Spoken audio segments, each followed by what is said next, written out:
ఇంద్రజిత్తు నిర్వహించిన నికుంభిలా హోమం కేవలం ఒక ఆధ్యాత్మిక కార్యక్రమమే కాదు, సమాజంలో దొంగదారులు ఎలా పెరుగుతాయో సూచించే ఒక సంకేతం. ఈ హోమాన్ని లక్ష్మణుడు విభీషణుడు ఏ విధంగా ధ్వంసం చేశారు, లక్ష్మణుని ధైర్యం విభీషణ మేధ కలిసి సమాజంలోని అన్యాయాన్ని ఏ విధంగా ఎదుర్కొంది, ఈ ప్రశ్నలకు సమాధానంగా సాగే అనగనగాలోని ఘనమైన యుద్ధ ఘట్టమే విభీషణ సారథ్యంలో లక్ష్మణ విజయం, ధ్వంసమైన ఇంద్రజిత్తు హోమ వ్యూహం.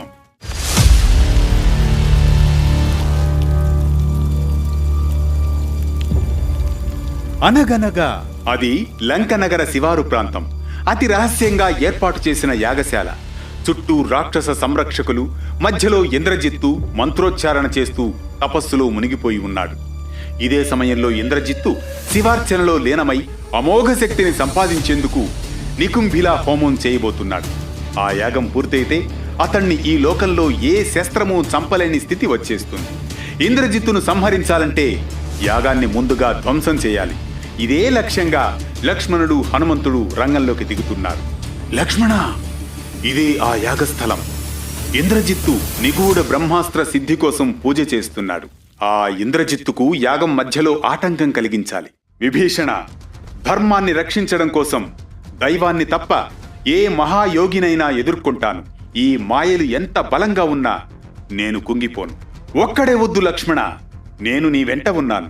నీవు యాగాన్ని ధ్వంసం చెయ్యి. అలా వానరులు ఒకవైపు రాక్షసుల్ని అడ్డుకుంటూ పోరాడుతూ ఉంటే లక్ష్మణుడు తన విల్లుతో పరుగెడుతూ యాగ వేదిక వైపు దూసుకు వెళుతూ ఉంటాడు. ఇంద్రజిత్తు, నీ మాయల వెనుక దాగిన నీ మానసిక పాపాన్ని తెలుసుకున్నా ఇక ధర్మాన్ని మోసం చేయలేవు అంటూ అఘాతాస్త్రం ప్రయోగించి యాగమండపాన్ని ధ్వంసం చేస్తాడు లక్ష్మణుడు.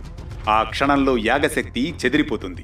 ఇంద్రజిత్తు ఆగ్రహంతో ఎగసిపడుతాడు. ఆ సమయంలో లక్ష్మణుడి పక్కనున్న పినతండ్రైన విభీషణుడిపై కూడా ఆగ్రహిస్తాడు ఇంద్రజిత్తు.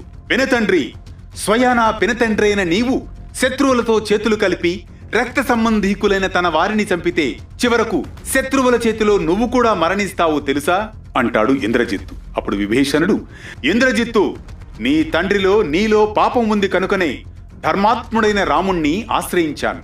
ఓహో అలాగా, ఇదిగో ధర్మధ్వజాలు ఊపిన లక్ష్మణ, ఇప్పుడే నీ అంతు చూస్తాను అంటూ ఎగసిపడతాడు ఇంద్రజిత్తు.